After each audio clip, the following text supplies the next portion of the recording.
theme song. What time we got? 14:29.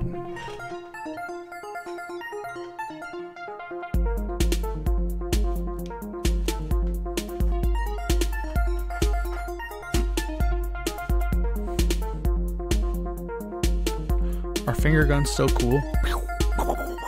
No, Shut up, idiot. not at all. Oh yeah? What about these? No, Deal with it. I would say.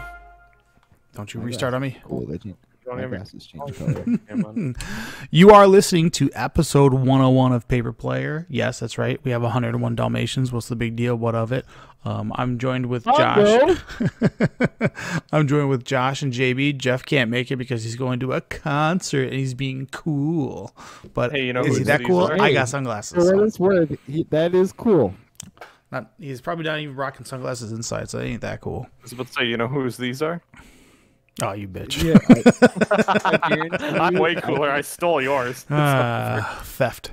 The greatest of all guarantee things. you, even though going to a concert is cool, I guarantee you Jeff has never listened to a single song of the artist he's going to see. You're probably right.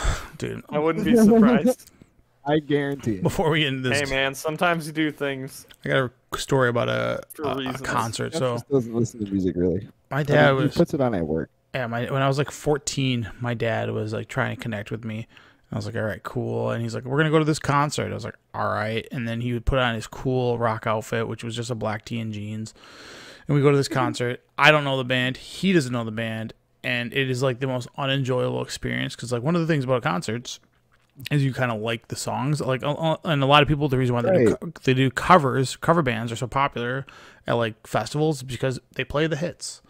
And it's like all of these, it's like all original songs. I'm like, I don't know any of these. And when like after the fourth song, he's just like, he's trying to get me engaged. And I'm just like, Dad, this sucks. Like, this is the worst. I want to go and kiss Goyles. Get me out of here. So we left after the fourth song, and the lesson was learned in his book. Take me to Blink-182 My only. dad did that. He My was, dad, Blink my 182 dad was or like anti-concert. He was like, concerts have drugs. You can't go to a concert. But I guess, like, I mean, he was right. But he was protecting you. All right. whatever. I turned out better than he did. Yeah, win-win. Bam. All right. If you haven't done so, connect with us on our socials. This is the best way to help us grow and get me to incentivize to do more stuff, which I'm going to do it regardless because this is a passion project by a lot. But like and subscribe if you want to find all our stuff. Just go to our link tree if you want to connect with the show and the after show. Just talk to us via Discord, and we do an after show, and we'll put you on live, and you'll be on a podcast. But all right, guys. I'm going to just probably throw it to you for the next half hour with MagicCon news, but I'll just quickly go over the show notes, which I want to talk about MagicCon. I want to talk about the preview cards that came from there. We'll then go into custom curations, which Josh had some bangers. And then we'll just go over to the standard news, and if we have time, we'll do band cards, which I got one that I think is going to be... Yeah, we'll talk about it. But, guys, you guys went to MagicCon. Yeah, we did. Yeah. That's great. Oh, wait. We did. Yeah, so it was MagicCon Minneapolis this weekend, and I did not get to play any Magic, but like I said, I was playing a little bit of some project stuff in the back end of what we do. Aside from that, JB, did you play any big tournaments? Nothing too big. We were gonna do a team event, but Yeah. I was an idiot and didn't sign up. I didn't sign up in time, and Oh my god! it was And he told filled us he by did, Saturday too. morning. He told us he did too. That's the best. No. Jeff was I like- did not. Jeff I said I was was gonna. Dude, Jeff was convinced that you had us set. That was like, Jeff. registered. He told me that you had us registered, and at 3 p.m. when he found out that we weren't registered, he was devastated. I mean, I wanted As to play well, too. as was I. But I knew at like noon when I went to go sign up for something, and it was all sold out. But Yep. You were like, I oh, had fun wait. still. That's pretty cool. Yeah. Yeah. It was Where very. that at? It was very reminiscent of old GPs. I Yeah. felt like I was at an old GP. People are there like there was like a lack of that big trading area, you know, where everyone's got a binder and people are just passing binders around the table. Yeah, of course. That didn't exist anymore, and I think a lot of people are shy after COVID, or like and like we spent like 3 years like being told not to be near people. Yeah, of course. But I had a lot of success just holding my binder up in the air and go and trade stuff. Yeah, And I that's mean, what- I followed in your footsteps a little bit, except I just kind of went up to people and would have my binder out and go, "Can I trade stuff?" And I would like hold Why'd it you out, say it's so and weird?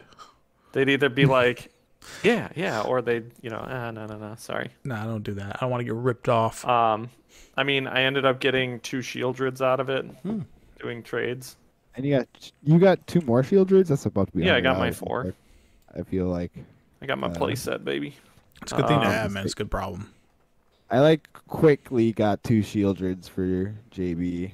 Yeah, to pay off the room. Nice. What was I gonna say? Oh yeah, so I played in. There were some events that were still open. I ended up doing Friday night. I didn't really do much. We just did a bunch of like drunk EDH playing at the bar in our hotel. Yeah, that's when you got to bring out fun. the no sleeve, beat the hell out of deck, and you're just like, I don't care No, what that's happens. when I was playing Perforos, and then I had to play against the stupid Phyrexian deck, and dude like played Elishnorn, and I couldn't do anything, dude. I was devastated. Is there I any way had for you that to deal with that game- card like Chaos Warp? And then like I also drew like Yeah. 5 lands Yeah, in a row. I also like hit 5 lands, runner. What's Perforos's other ability? He's got one other one, right? Is it pay just fire? 4, Is do it something. fire breathing for the team? Yeah, No, you're thinking the other. You're thinking the other. Oh wait. You Yeah. are think that pay Perforos- 4. It's red 3 plus It's 1 plus one- out of your team, right? 1-0. Yeah. No, Okay. 1-0. Yeah, not 1-1. fire breathing. I know It's what I'm plus saying. 1-0. Plus 1 plus. You oh. said 1-1. I'm sorry. Yeah, plus 1 plus. Yeah, my bad. Either way, fire breathing. Everybody I knows what that didn't means. have anything because he kept wiping the board with everything. Oh my god, that Phyrexian deck was cool. It was a very cool deck and it was very pretty and it was like awesome. And I really liked the deck, but it was annoying. Yeah, Yeah, it dude. was Cards probably In have was addition to Stu. my lands. Stu had like the fully pimped out one, like all the alt art, special foil versions of all of the Phyrexian cards. It was a 5-color mess. Yeah. And it wasn't like that was a good way to do like that was a cool way to bling out your EDH deck and not be a CEDH deck because that was not a CEDH deck, but it was fun. I'm gonna tell you right now, that's like the majority of like all tables like across the nation. It's like people are slowly raising their power level, and I think an acceptable way for people to raise their power level, and this is where proxies get like iffy. If you raise the power level of your like crew by proxying, everybody hates you. But if you just raise the power level by just having cool shiny things like that deck you're talking about, nobody cares. Yeah, no one cares. Like that's a cool way to do it, but like don't be going like you don't need the mana crypt. Or you don't need to be Speaking like of Gaia's shiny- Cradle. Shiny fancy things for EDH You don't decks. need- I ended up You getting don't need the Mox Diamond. anime promo Giada for my angel deck. Sick, man. I did not get that from MagicCon though. So Friday was just kind of like a lot of rolling around looking at stuff.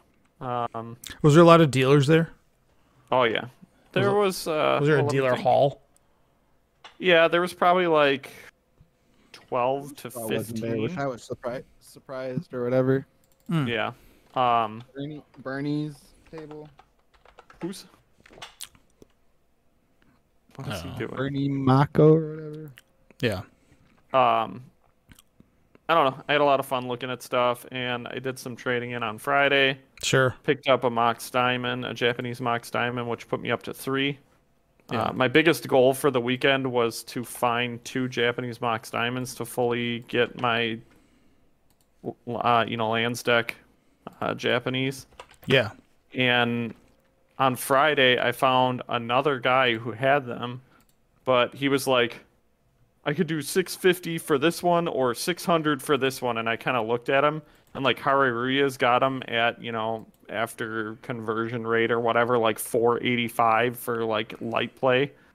So I just kind of looked at him and went, I could do 550. I'm willing to pay the premium to get it here. Yeah, and what now? Wait, And he looked at me and went, no, I can't do that. I'm on forums online, like people, I'm reputable, like this number is a good number. And Okay, I'm like, then all right, don't- that's then fine. keep it. Bye-bye. Then, So Frappable. on Saturday, we didn't do anything in the morning really. We kind of just rolled around the dealer hall again, played a little bit, did a bunch of trading. At least that's what I did. And then at like 5 o'clock, I played a mystery booster sealed. Yeah, how like was the that? convention mystery. Yeah. It was fun. It's really funny because I sat down at the table and I'm like talking to, the people around me. And at one point I'm like, I'm playing One with Death. If I get that card, I'm playing it. One with Death is going in my deck Yeah. immediately. And the first card I open is One with Death, which was pretty great. So Everyone was laughing and it was a good time. yeah. Ended up going 2-1 or something. Some guy had a crazy, like he was just like, oh yeah, I'll just play this 3-3, then this 4-4, then this 5-5, and I'm like, all right, yeah, I guess classic I'll curve out, lose. you lose, yeah. Yeah. But that's fine. I ended up getting enough tickets to get something I didn't even know existed. It was the manga secret layer. It's like manga art secret layer. It comes with like Swords to Plowshare, Veil of Summer. Like, did you know this existed? Yeah, that's part of a secret layer package a while back. Oh, you did? Yeah, we talked about it in the cast. Okay, well, I completely forgot about it. Yeah, it was during like the Kamigawa. It was last year's winter sale. That makes sense because it was all Kamigawa and it was done by Japanese artists or whatever. Same exact thing, yeah. But it blew me away because everything else was pretty equal to like what you would buy from a store for every 100 tickets was about $1. Yeah. But this thing was 20. It was 2,000 tickets, which is $20. And like to buy it online, it's like 40. So I was like, all right, well, I guess I have 2,800 tickets. I'll just get this plus some garbage. Yeah, dude. Ended up picking that up, so technically got it really cheap. And then on my way out of the dealer or out of the play area, the main dealer hall had closed, which had like a big chunk of the dealers in it. Yeah. Like they had it walled off or whatever. Yep. But there were a couple of dealers on the play side that were still open and dealing, because they didn't shut them down or whatever, because they were part of the play area. Yeah. But I was just kind of like scoping things out, and I walk by one of the dealers, and I see someone starting to trade cards in, and like he's flipping through his binder, and he's got like 3 tabernacles sitting there. And I'm like, what is this guy's binder? So I'm just watching, and he flips to a page, and there's 3 Japanese Mox diamonds on the line. And I look at him, and I wait, and he like pushes them out, and they offer him a number, and he goes, yeah, take them. And so I had talked to the dealer earlier in the day. I know, that orange sweatshirt that I got or whatever, Sure. the anime one. Yeah. It's like VTuber stuff. Me and him chatted for a little bit, the guy who ran the booth. Yeah. We're chatting about like VTuber things for a little bit earlier in the day. And I walked up to him because I had told him I was looking for one. And he was like, hey, you're that guy who was looking for these.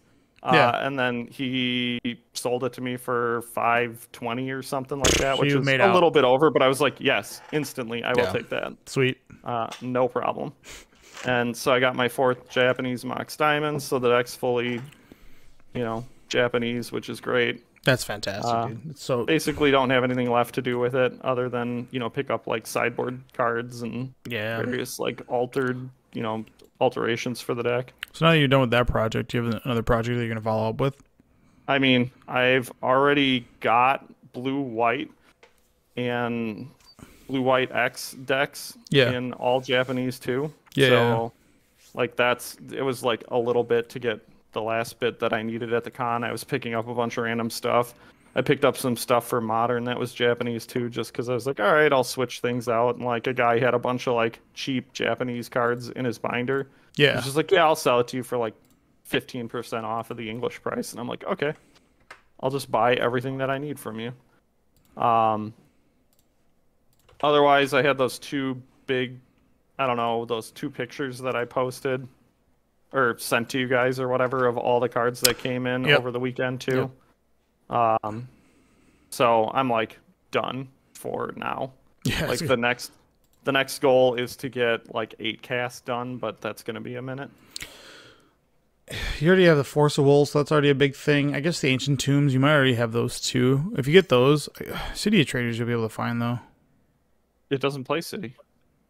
I thought I played one. Okay. I don't think so. But yeah, it's like Ancient Tombs and the Mox Opals are the big ones that I got to get for that. Yeah, for sure. But I had a lot of fun. Saturday night, me and Jeff, who is not here now, went and played a Pioneer cube, Yeah. which was pretty cool. That late night or whatever, I passed. I was so dead, Yeah. dude. The two Even other though- people in our room, Antonio and Josh, Can't- fell asleep while we were down there, like drinking and playing at the table. Can't hang with the homies, huh? Nope. This was Well, like I the mean, night before I was up, like, whatever. I was up the night before very late. yeah. And it didn't. We just needed 2 more, so it was just like Right, one I of you would've goons is played, coming with me to but go there play wasn't with a these spot. guys. Sure. Ended up going 3-0, beating all my opponents. It was Hell pretty yeah. great. That's what's up. Drafted like a white-black aggro deck that had like it's basically splash black for like aggro zombies and removal, and that was about it. Random 2-1s or whatever. Yep, and it just like stomped through everyone. Yeah. It was great. That's the lower power of the cube is aggro's a much better strategy because a lot of the like, you know, in Magic's history, if you go back to Vintage or Legacy Cube, like the blue cards, and I mean this by a lot, they're just so powerful. So it's like you just want to draw cards in those formats, and then when it comes to like Pioneer and things that are just like a scaled down cube, you're essentially what you would refer to as the fun police, meaning that you're just doing things at like an on curve while people are setting up, and usually they have to have like a banger to hit you with to get back into the game, and you're just like, well, I had this one last thing to stop your stupid thing, and that's that. I think the dumbest thing I did was so I had the Wandering Emperor in my deck. Yeah. It's like good removal and good creature generation. Yep, for sure. So it was like I had a creature that attacked. It was like a 2/1 or something, 1 mana 2/1 on turn 3 or turn 4. Played the Wandering Emperor on the end of his turn, made a guy. Go to my turn, make another guy. So I've got 3 creatures. Cast a creature with 4 mana, leaving up 1 white, and then convoke that new creature from March of the Machines. The Ranger that goes in, like, Yeah, look that at the top lets you 6. dig. Yeah. Oh, it Card's was so dumb. And I card's was like, pretty hey, sick. I'll just fill my hand again. Yeah, check this out. Yeah, that card's sick. And my opponent was just like, oh, I got something to lose. Dude, Convoke is such like a... It's one of those like underrated like mechanics. Like there's a standard, there's a Pioneer deck and a standard deck, and even a modern deck that play that Convoke draw 2. It's just like blue 3 Convoke draw 2. It's blue. It's like that card's pretty good, and like people are playing it with Jeskai Ascendancy, so you're able to tap 4 creatures to Convoke it, and then you untap them to the Jeskai Ascendancy, and then draw 2. It's like these weird chain loops. You're like, whoa, this is pretty sick. Yeah, you can get real wonky with it real fast. It's cool. But yeah, I had a lot of fun doing that, and then Sunday was kind of just I don't know. I went and pitched everything else that was left in my binder that I didn't want that dealers would take. Ended up picking up some secret layer cards that I wanted, like thoughts or not thoughts. So bad, but your like bonus card like paid off for it. Oh yeah, he's talking about inside the Kamigawa one. My bonus card, the foil that I got in the box. Yeah. For the secret layer was a foil Ornithopter that was like $20. So I was just like, oh hey, more than everything else in the secret layer, like double. But yeah, I ended up That's so going funny. and picking up. I went to like Star City or something to trade in a bunch of junk, and Yeah. picked up the Bitter Blossom, the old, like the first secret layer Bitter Blossom. I think that was the first, or was Cats the first? Cat's what? The First secret layer? I don't know if the The first one was the Bitter It was Blossom. the cat one. No, the first one was a Bitter Blossom. Right, you're right. It was a singular And then it Bitter was Blossom and cats. 4 tokens. And everybody's Yep. like, this is $30 for a singular This is card. terrible. This is just, Uh, Magic so Monger I ended Tom. up- What's up, man? I ended up picking that up, and then got a couple of each of those lands that the Japanese like basics or whatever that had like the Neo Tokyo on it. Oh, sure. Which are cool, and some other like secret layer stuff, like the I really wanted the Johannes Voss not crop rotation. What the hell's the name of that card? Carpet of Flowers. Oh, sure. Yep. I really like that look. I like the look of that card a lot, so I picked up that, and I just spent the Sunday morning picking up a bunch of random secret layer cards that I was like, that's a cool art. Massacre Girl, I'm getting that. Yeah. The only one I couldn't find is Azusa from the like newer one. like everyone was asking for it apparently. Like nobody had it. It was Oh, wild. sure. They were just like sold out everywhere. Yeah, it's a high card. High commodities. All right, Josh, tell us your side of the story. Josh, first off, did you play anything like any big tournaments or anything, or just do a lot of casual stuff? I didn't play in any events at all. I like tried to play in the team event, and then I also tried to Whoops. I was gonna try and do a draft, and then, or no, hang on. I tried to get into the team event, and then I was gonna try and play in the legacy for a Legends pack, Oh, sure. but Oh, that was, and I don't then want to. Go ahead. we like Friday night. The way I found out about the Legends draft thing is like we were at the table where everyone was drinking and we were just playing EDH, and the dudes across from the table across from us, the dude won it, and they were trying to search the pack.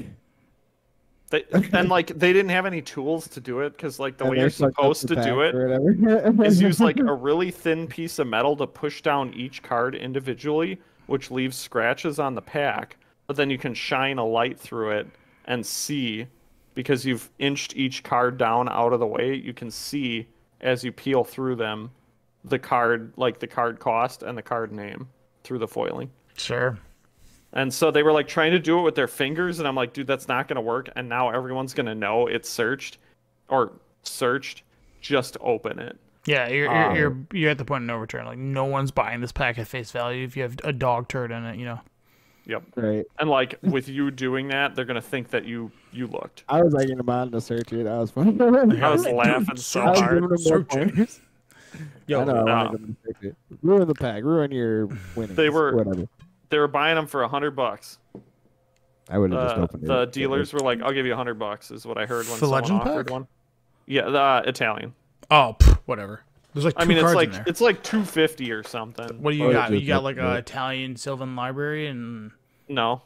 Oh yeah, Library. Sylvan Library, Mana Drain, Tabernacle, Moat, Moat.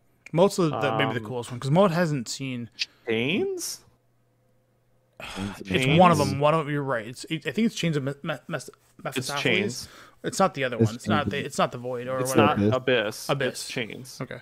It could be both. And then there's like All Hallows Eve is another one, but that's like the dark. no, that I was about to say that's not. Yeah, it's And there. then there's like a bunch of Legends cards that people really like Angus Mackenzie. Yep. And Unazawa guy is like $60. yeah, and Gwendolyn. Yep. So there's Isn't definitely Drop cards of in Honey- there. Drop of Honey is worth a bunch of money. That's a big one. That's Arabian Nights. Yeah, never mind. He's right. That is damn Arabian it. Nights. Arabian Trust me. Nights is like billions. I was about to say if we're talking about lands cards, I got you. I know what sets they're from. I guess I don't have a Drop of Honey yet. I could go get one of those. Yeah. But Lance hasn't played that in Before he forever. knows it's the same card. But yeah, it was so funny because I kept telling the guy like, "Stop, just open it And I because kept you're telling him already to do it. done." Keep searching it. Keep searching. Pure pressure. But, Who's he gonna buy into? We don't know. They left. I think he just. Yeah. I don't know. Yeah, what it's happened. I don't just really care. started chatting with him, and he was like, "Oh yeah, look what I won," and I'm like, It's Just- so ridiculous. Then we played EDH, and Mm-hmm. I got already whomped complained twice. about that precast where Elishnorn kind of just shuts down Perforos in addition to drawing a bunch of lands. But I did take second place, Nice. and I did do a bunch of damage to the table. And- and then "You took second place when you took over for me." that was Saturday night, right? Or, No, that was Friday, dude. Oh, that You're like, was I'm Friday. tired of this game, and then you're just like, somebody play this for me. Hang on. So hang on. I like went outside. I was like smoking a cigarette or whatever, and then just chit chatting or whatever. And then I came back, and Jay was like, "Hey, I don't want to play anymore. Do you want to take over for me?" And I was like, "Sure." And then I sit down, and he's hellbent. He doesn't have a hand. So I take over in this game where I'm hellbent, and then I proceed to like draw like a factor fiction or something. Which I will then- say, on top of being hellbent, my commander was in the graveyard because it was a Oh my reanimator God, type he put his deck. So I was commander in like, the graveyard, I so I looked in literally the couldn't command do zone. anything. I'm not gonna put that in the command zone. I want that in the graveyard. I was so tilted. Well, like not tilted, but No, I was I like, know. why am I doing this? But once I found out you put your commander in the graveyard, and I literally couldn't do anything, I was like, this is so upsetting. But like, I ended up getting like a Factor Fiction, which let me do something else, or and which I ended up casting a Godo, and then winning the game on that spot or whatever. Yeah. And then one of the dudes in the chat like had a like really late Giga Drowse and sent me back to the Stone Ages.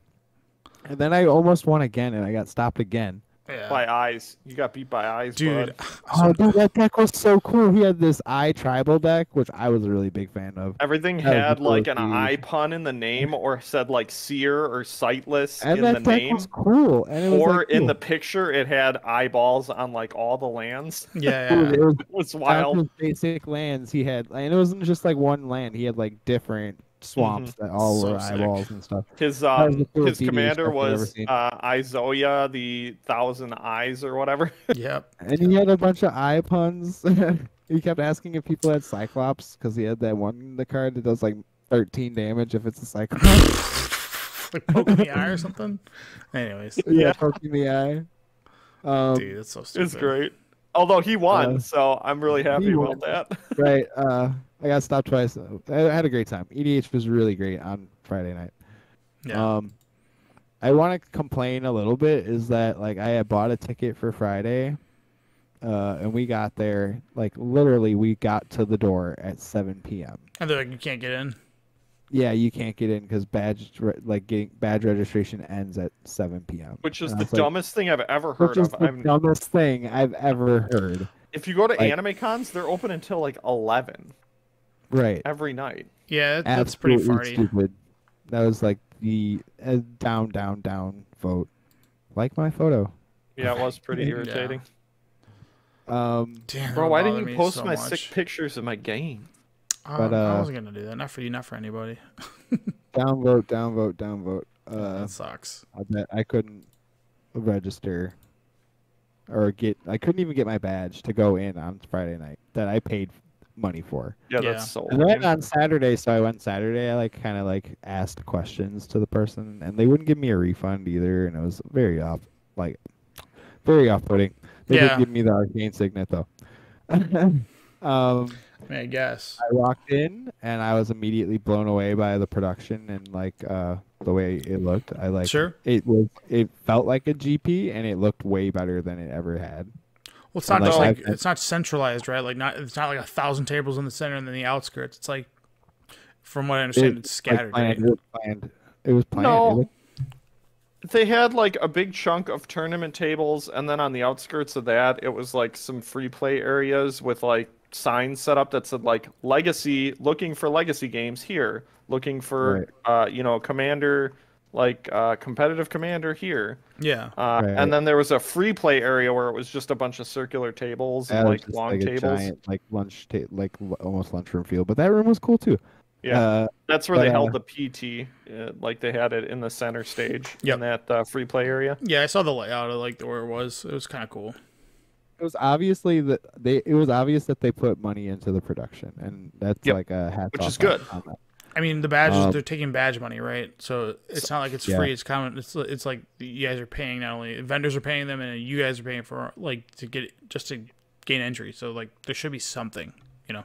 I was That's- talking to Damien about like the table thing and the pins. Mhm. So that's what those pins that I ended up collecting because I'm a sucker for pins and I immediately fell for it. Yeah. So like all these vendors have like these $15 pins, but I guess to buy into that it's like $2,000 To get and like to be part of the team. to get a pin, and then if you sell out of the pins, it pays for the table. Yeah. So That's kinda I cool. thought that was cool. Yeah, that's a smart move. Like, I think that's an incentive. Like, hey, like get these. Yeah, it's nice. There are crazy amounts of like product that I could have purchased and resold. Because like, so there was that Bearscape or whatever that secret layer. Yep. There was a mat that was $30 at the convention, And it was funny because I was talking to dealers on Sunday, and they're like, "Go buy me this mat. Go buy me this mat." And I'm like, "I'm not gonna buy it for you. Get out of here. I know you already have like 10 of them." But they were, they're selling for like $80 right now on It's a hot mat. Facebook or whatever. Yep. And like the pins are the same way. It's like the Urza pin is like $60. Dude, the Karn and the Traxxas ones are so cooler. Or way cooler. Well, I know, That's but the ones it's I a got. collection thing. People just want them. So like they're weirdly worth a lot of money. So I should have just bought every pin, but I was dumb. Well, because the Jaya one that I got for free is kind of ugly. I was sure. gonna say. The Urza one came for having the premium badge. That's all you had to do. You could get it. They had the booster packs you could get of the badge too, where it's like mystery bin or whatever. From your guys' experience, it sounds like, and this is a very good thing. It's more of a con experience than anything, and on top of that, it really sounds like kitchen table stuff, which is honestly, that's where the game originated from, and I think getting back to those roots is going to be crucial for these to be like successful, right? Like they have the big events, and they kind of have a little bit for everybody, right? They have Command Zone, whatever you want to call that. They have these hyper competitive tournaments, these top end payouts that draw in the competitive players, and then they just have these swaths of areas that are just like people who are in love with the fandom. And then on top of that, you have these collectible items that are kind of exclusive, like pins and stuff. So they're hitting all the marks of Magic to bring everybody together, which is like brilliant. They spread out the pins or whatever. They like gave you a challenge to like collect them all or whatever. Oh, sure. I should say that they did have some real top end tournaments. There was the tournament that they had multiple of them through. Yeah, I was about to say it was the showdowns, the standard showdowns. You could do. There were multiple of them throughout the weekend, and if you won them, you got to go into the final tournament on Sunday. Yep. If you were in the top 4, and you get a Ragavan just for making it to that, and then whoever won it got a brainstorm. Yep. One of the like $30,000 brainstorms or whatever. Like I think that's really smart. Like you go there with a collection of people. Like back in the day, it's like, hey, we're going to this GP. Everybody's in the cars playing at the GP because really, if you're not playing in the GP, what the hell are you doing for the next 8 hours at least until people scrub out, right? I don't want to say that because I used to walk around the GP because I would always O2 drop like immediately. Scrub out at GPs or whatever. And I would walk around and there'd be like tons of casual players on the edges that were just like hanging out, playing, trading. That was here. Even back then.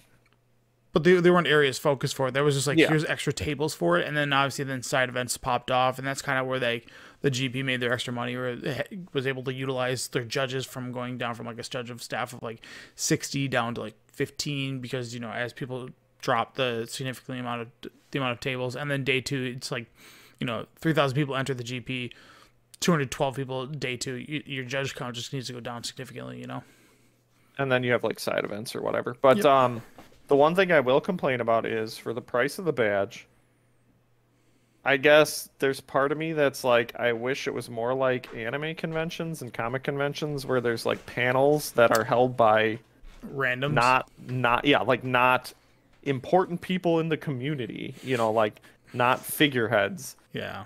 Because everything was hosted by, some name that you probably know from YouTube or from Wizards of the Coast themselves.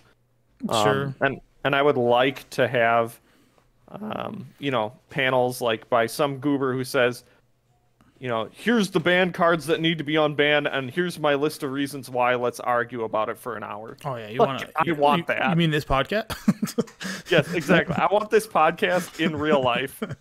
Oh, I guess this is real. You know what I mean. So I want this like outside of our group. I want to go and yell at somebody. Let me just give you some panels I'm willing to host. Okay, Watsy, I know you're listening. You shill. I can host one that's called How to Be Luckier. Stormcrow isn't a funny meme. I love How to Be Luckier. If you say Commander and not EDH, you ain't cool. Blue is for players with the biggest brains. Death rate needs to be banned, and if you're wrong, if you think otherwise, let's rank it. And sleeves are for the faint of heart. I like that one. Your first and your last are your best. Yeah, those are great. I could talk on those all day. Give me an hour. Stormcrow shows up over the weekend for Minneapolis for what it's worth. I think Stormcrow's a great meme. I know you do. But I walked in Saturday morning and I immediately looked at all the hot lists, and I saw that you could like trade for Shieldred at 70, and most places were buying it at 60. Yeah. So I immediately started scoping out Shieldreds and quickly picked up 2 to hand over to JB, and then quickly went back to trading. I had a lot of black. Oh yeah, I had thanks a for the black hookup trading, on those, by the way. right? He gave me $1 over the buy list, which is good for me because I wanted them. Yeah. You know. Where was What were I? you gonna say? I kind of like it's gonna like I sold 2 more, but now that standards changing, Shieldred's gonna be $100. But Well, I might get. Well, Could be. I don't know. yeah, we'll talk about it. Yeah. But then I like was working the floor. I met some fun people. This guy gave me a play mat. What was it? It's a blissfulness. Blissful Bash MTG. Like it. Good shout out. Right. He gave me a play. He was like, "You're the first person to talk to me, so here, take this." I was like, "Great." He was That's like, pretty sweet. opening his packs that they give you. The one card I kept from my picking up was this Foil Sensei's top, which is going into the queue. The card's awesome. I with all my trading and selling and stuff to the stores, I ended up making like $1,081 for over the weekend. So I had a great time, which completed my goal. So now I did buy tickets to summer camp. So I'm going to be going to a concert. With sunglasses. So I did trading, sold a bunch of cards Saturday.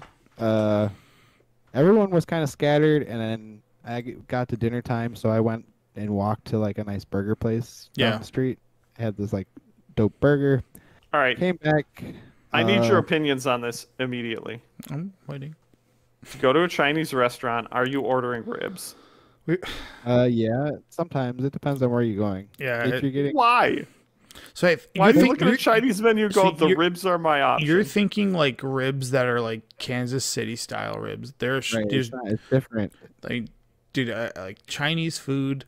Well, It's so good. yeah, most like what was it called? Asian Pacific food. I think like all that stuff. Like what they do with their sauces is just like a whole nother game. It's just and they do. Right. It's usually like It's almost like curried.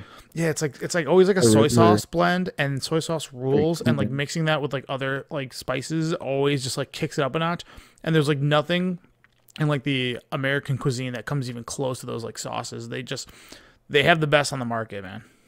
I don't know. I guess in my mind, when I look at Chinese, I'm not like, yeah, I'm gonna get these ribs. I'm like, no, we'll get like, like lo mein or something. I mean, if I'm going to a Chinese place, I'm getting like appetizers of egg rolls or spring rolls, whatever they're gonna offer, or crab rangoon because I'm a piece of trash, and then some kind of fried chicken, which is just sugar chicken of any kind, and then rice that goes along with it, and then I'm gonna ask people to gamble on the fortune cookie in the sense that you and I put $50 down, we add up our lucky numbers together, whoever gets the highest number takes the pot. Okay, but whatever. I just wanted to know because our roommate he was like looking at the menu for like 10 minutes, and then he goes, I'm getting the ribs, and I'm like, what? Apparently that burger I ate gassed the entire hotel room. Fumigate it? Yeah, nice. Yeah, I fumigated them. You nasty dude. Sunday. Okay, so food. Hang on, there was something else I wanted to talk about. Yeah. I Well, you were can't talking about remember it now. Saturday. You got food. Came back and then Crashed. I kind of crashed. I was going to play, but I kind of crashed. Yeah. Sunday morning, I went back to the convention. Oh wait, that's what I was gonna say. If anyone's listening and you saw the Magic Carpet, that's me. I was running around with Magic Carpet. A lot of people liked it. My favorite cosplayer was the Slimefoot because I like. Dude, that thing was all over Twitter. That guy, person, I don't know It who was was a on girl. I'm pretty sure it was a girl. Unreal. That thing's I mean, ruled. that's assuming.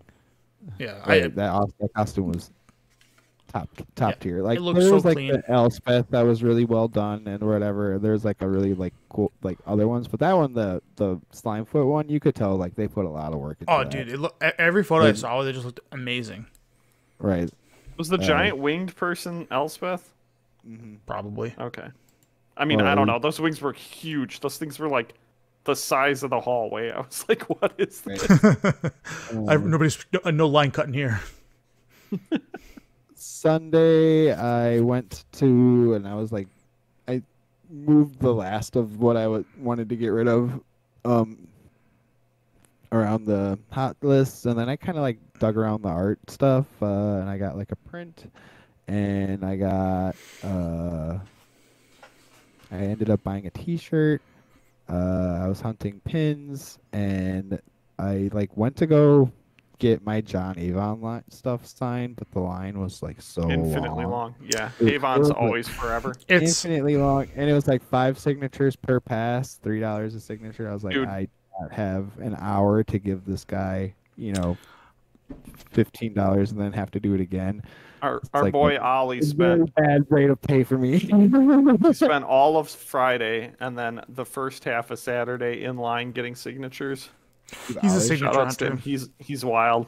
I mean, he's got a drive of what he wants to get, and he's interested in getting all the cards he plays with signed, and that is And that's a the only goal. place to do it. Well, also like there are like a world of like missed opportunities. Like how many Magic artists are dead, so the only way to find a signed card from them is someone that already has it, and those are Right. hard to get. So Premium baby. well, sometimes they're a downgrade because like the original Shocklands, you can find like signed versions of those everywhere because everybody did yeah. that. But like unique cards, like Like some weird thing that I play in my EDH that's worth $10 is you'll now never worth yeah 100. exactly you'll never find it. Like those are the signature hunters are really tough. But yeah, Right. all right, dudes. And then it was time to go home. The It drive, was drive. very sweet, but I had a blast. I hadn't played EDH in a long time, and it was cool to play EDH again. I did like keep Perforos together. I was like the one thing I didn't pull. I guess like all my other decks are still together. I just pulled out like the cool card, like the expensive cards I didn't need. Sure. So I didn't bring a single EDH deck with me. Okay, What? what was it? So this was me unknowing. So like I sat down to play EDH with the table on the left, and the JB was sitting right next to me on the table on the right. And he's in the middle of his EDH game, right? And like we're playing, and then I like see it together, and I'm like, he's playing Ren and Siri, the cats and dogs deck, Oh, sure. and I'm like, hang on, Cats and Dogs is the last EDH deck I would expect you to have, JB. What's happening? Dude, Yeah, And this then was he's like, "No, borrowing it's not my decks deck. all over. It's not my deck, and I was like, oh my god, you have my mind blown for a minute. like who is this person? Dude, it was great because the person EDH deck he built is Cats and Dogs. What like he talks like he's so competitive and so like cutthroat and like Have you Cats seen- and Dogs and stuff. Angel like, not that it can't sucks, be. dude. Angel Angel sucks. is terrible. Sucks. I agree. It sucks. But Cats and Dogs is just so wholesome. Yeah. that Cats and Dogs deck has all of the basics covered in the stickers from Unfinity Oh, I forgot about in that. themes for ice and snow because it's all snowlands. Oh, sure. So it's like like penguins, ice cream cones, all that stuff like That's a covering. pretty all- cool thing to do with those. I didn't even think That's about like- that. Yeah, because you can just stick them on there. Pretty sweet. It was goofy. I liked it. I like it. God, people are creative with what they do with their EDH. Dude, EDH really drives people to do like thematic or crazy Brings or out fun the things. Yeah, it's artistic side of Dude, Magic. I'm It's just pretty lazy, and I'm like, I'll spend a bunch of money to buy the cool version. most That's all people, I'm doing. that's like the drive of most things, right? That's why card prices are what they are because Yep. you are amongst Premiums. people. Yeah, again, you are amongst a class of people that want that. Like, hey, I want this. I need these things. I want shiny stuff. So when you said that thing about like, hey, come play this EDH deck for me, all I thought about was just this troll move where you just sit down at a random table with people and you bring like this $50 deck that you have no plans on keeping and go, hey, I gotta go to the bathroom. Can you just play this deck for like this turn for me? Have someone sit down and just never come back and just leave the deck. Garbage. Like, whose deck is this? 60 basic lands and like 10. No. or It could be like a 40 real. It could terrible just be like a pre-count with like 2 upgrades in it. And you're just like, hey, can you play my deck for me? And then just like leave and like and then just never come back and just like the anguish of that guy having to try to find you again. But then like I would leave some kind of note in the deck saying like bro, this is yours. Thank you. Thanks for taking the turn. I will say the 2 that I played didn't have any searches in it. I mean, there was Godo in the 1, but I never cast it. I was like, I ain't casting this card. I'm not looking through the deck. Yeah. Dude, you So I'm didn't just know, like, like, It's all just you helm do of the is host. you spam helm of those Yeah, and you I win don't the care. game. Once I it's don't care. over. I'm not looking in the deck. I'm not picking that deck up and searching. There No. is something fun about just like the quickness of games when there's no search. Searching brings the game to a crawl because like, wait, I gotta wait. I gotta go find this thing. Oh wait, and then I'm gonna cast this card that finds another thing. But you have that and card, so then I gotta. It's like just play with the cards you have in your hand. It's the most fun I have with Magic. Just quick, you know. That's why I like Perf Roast. There is no searching. All right, dudes. There's like an occasional gamble and. So you guys got to see some exclusive MagicCon previews. Oh, that's what I was gonna talk about. Yeah. Hang on. That was Saturday. That's what I came back after I ate. I came back and Jeff was in the Grand Melee, and he was the only one I could find. So I was like just hanging out with him, and then they started like handing out these these packs, and they're like, we have these mystery packs that we're going to hang out to everyone that are new mystery booster playtest cards. Yeah. And everyone gets a pack of 10, and it was literally just like a team bag. Yeah. I wish I would have gotten that. Or whatever. And I was walking around and watching people open them, and there were some funny cards. There's like a Stormcrow and Dreadmaw one. Yeah, I saw that one. There's like the Avacyn and Gristlebrand one. I thought was busted. It was like pay 8 light if your team gets indestructible, and you draw a card for each creature you control. Yeah, that was like one of the team ups that we were wishing for in the last set. We were like, man, Avacyn and Grizzlebrand would be such a sick team up. They did some funny stuff. What was it? Emrakul and what? It's 15 squirrels. Yeah, that's like that's a pretty big meme that exists That's already. a good one. See, that I like. Stormcrow, get out of here. Yeah. Emrakul, like 15 squirrels, I'm in. Island that you can crew or whatever. There's a bunch of crazy. Yeah, it was Yeah, nuts. I'm sad I missed out on those because I really do like my playtest cards. Yeah, I wish I would have played that, and I'm sure those cards are like when the first ones came out, they were shot up in value. Like they were really expensive at first, so I presume these ones are pretty chase right now. Yeah. Well, they came specifically from. I thought it was specifically from the event. They had it like all 3 days. It was like the Gavin Verhey, like crazy mystery thing. Yep. And that's where it all came from for the playtest cards.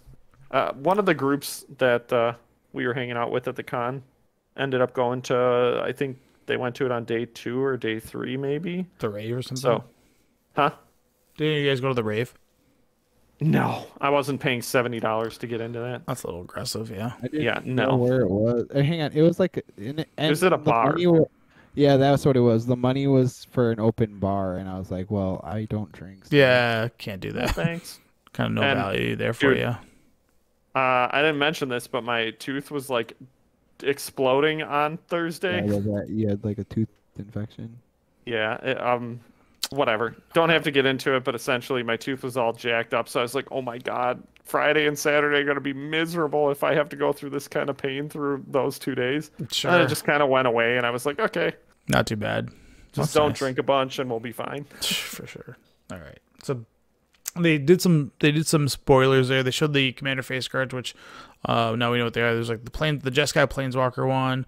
We got the Theros Abzan enchantment one. The Sliver Grave Mother one, which obviously I'm like a little let down by it, but the last one was absolutely awesome. The new Eldrazi Legendary, this thing rules. Things that cost 7 or more have Cascade. That thing is so awesome.